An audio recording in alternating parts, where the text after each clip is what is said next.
AITAH for storing food that was me's delivered to me. Just moved into a new place and food was me's delivered to my address. There were perishables, so I decided to store it in my fridge and freezer until the owner would hopefully showed up.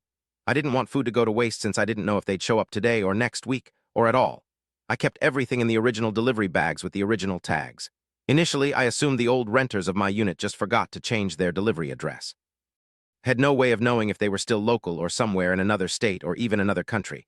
Either way, I felt it best to not risk wasting food, so I'd hold on to it for a reasonable amount of time until figuring out what to do with it. Well, fortunately, a few hours later, someone knocks on my door. I open up, and the lady shows me her phone that has a picture of the food that was delivered to my door. Awesome. Well, she went off on me for stealing her food.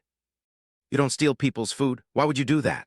I explained to her what I just explained to you all, and all she could do was roll her eyes and chew and cuss me out. Next time you don't touch my food, you leave it here. I told her that I'll just let her food spoil next time then. I explained that I had no idea of knowing who owned it, how long it'd take for someone to show up, and that I had everything in their original bags with tags completely untouched. She just kept yelling at me. Was I wrong in my thinking? What would you have done? Risk all that food going to waste? Edit. Thanks for the reassurance, everyone grinning face with sweat. I love the sassy responses a lot of you have recommended. Unfortunately, I have a disability, so it's difficult to assert myself and to communicate as clearly as I would like to.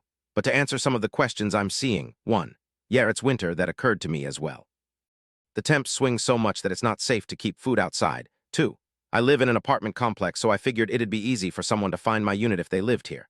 But I didn't know for sure if it belonged to another unit or the previous renter. 3. I thought about contacting the delivery company, but I figured they wouldn't be able to do much about it since I wasn't the one who ordered it. It seemed to me that if someone was missing their delivery, then they'd need to decide to contact the delivery company personally. I was just trying to keep their food safe if they ever decided to knock on my door.